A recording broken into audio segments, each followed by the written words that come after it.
How are you? I am been better.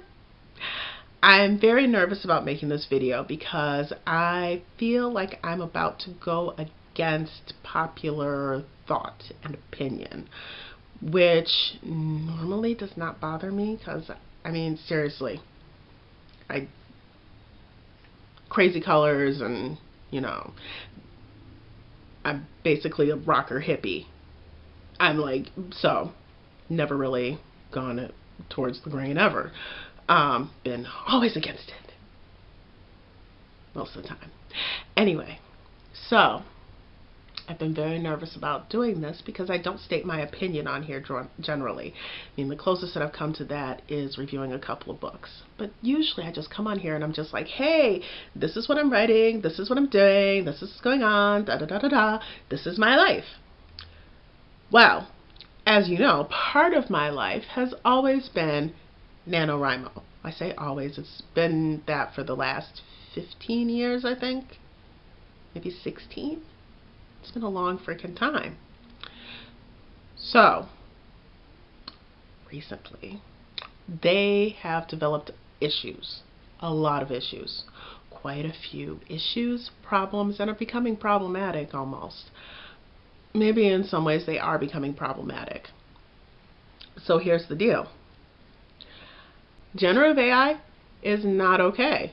It's just not, especially when writing books. It's just, or creating paintings. Well, paintings, pictures, images, etc.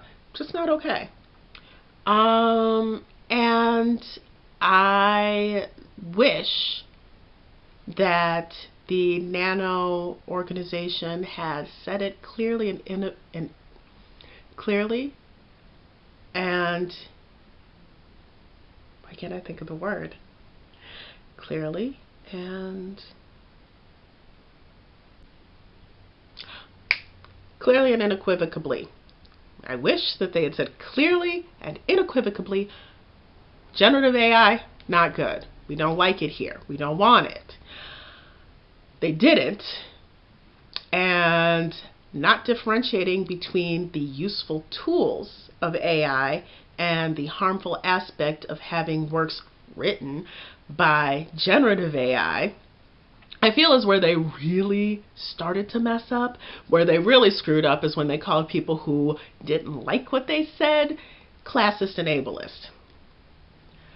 That was dumb and horrible. Why would you do that? Who wrote that? Who wrote that? Now, to play devil's advocate for just a minute, just a hint of a minute, I think I kind of know where they were going with that dumpster fire statement, where they basically took both of their feet and stuck them in their mouth, and that clumsy ass, oh my gosh, that clumsy ass follow-up. Again, who wrote these things?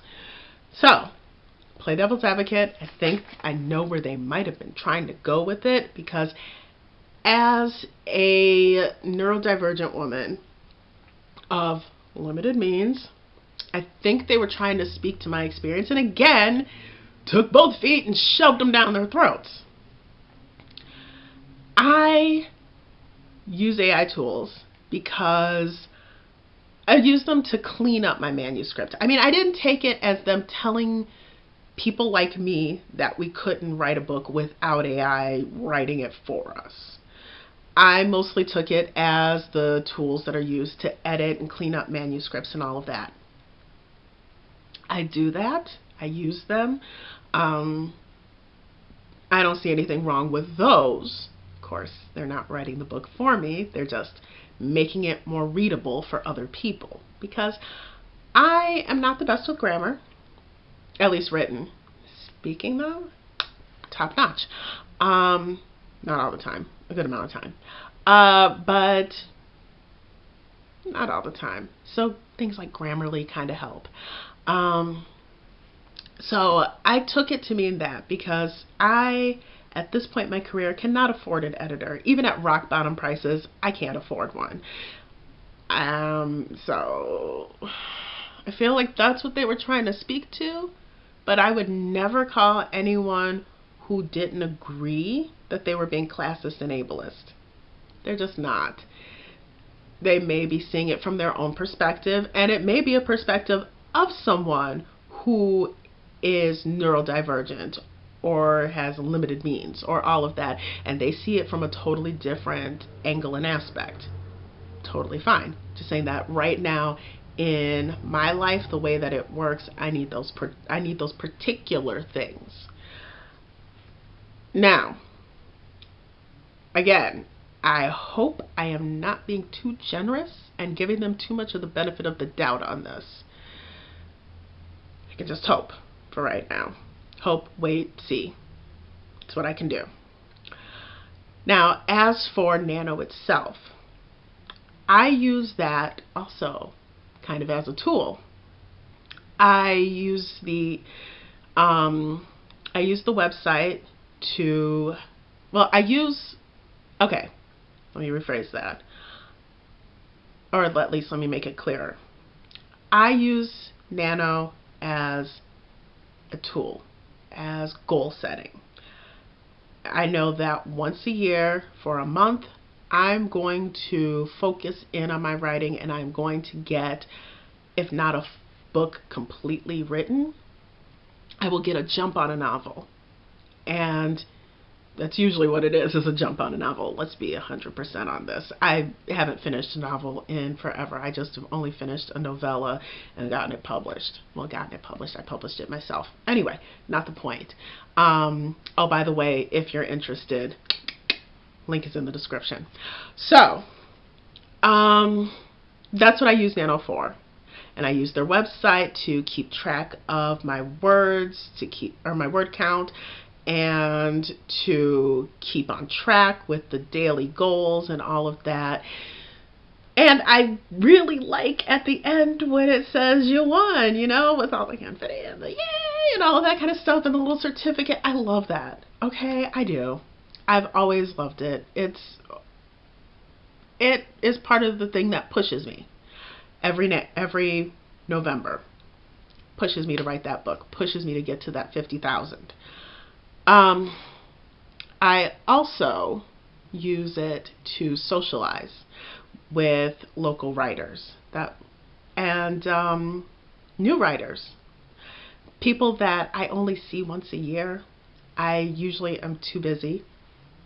I take November and I kind of segment it off, and I let everybody know I'm going to be busy this November. Everybody knows November comes, don't ask me for anything because I'm writing. So I only see these people once a year. And I really like the social aspect of it. We've just started meeting in person again. And we have online. So we do Zooms, we do in person, and frankly, I'm not willing to give that up right now. So for those reasons, I have decided to continue with Nano. Now, if I show up at kickoff and there isn't but like one person there, then I'll rethink things when it comes to the social aspect of it. But in the meantime, until then, for right now, I do plan on doing it. I do plan on participating again this year. And all I can do is hope and pray that Nano gets better, gets back to their roots, gets better. All of that kind of stuff. I really hope that they do. I love doing Nano. It's something I look forward to every single year, and I don't want to have to give it up, but if they keep messing up, I will be done.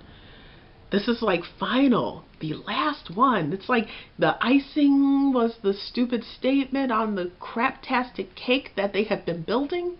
But if a cherry lands on top of it, the whole thing is going to collapse and I will be done. I will be 100% done. I've already decided that. In the meantime, again, I'm going to participate in Nano. I'm going to be vlogging. And I hope that I haven't, with my, again, this is 100% personal. I would not suggest it for anybody. I really hope that was so uncomfortable.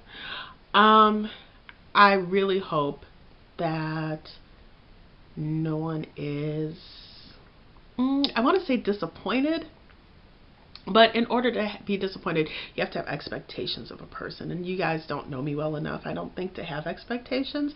But again, I guess it is possible to still be disappointed in somebody. But my point is, I hope we're cool. That's basically it. I hope we're cool. And I hope that anyone who chooses to will continue following my nano vlogging, because I will be vlogging nano again. And yeah, I think that's it. I am following up this video with what is going to be a Preptober video. It was going to be 3 of them, but because I hesitated so long in making this, I've only got time for 1, maybe 2 if I go really quick. So that's it. That's all. That's what's up, what's hip, what's happening, what's now. Yeah. Pretty much it's just me rambling at this point, so I'm going to turn off the camera, and hopefully I'll see you in the next video. Alright, thanks for watching. Bye.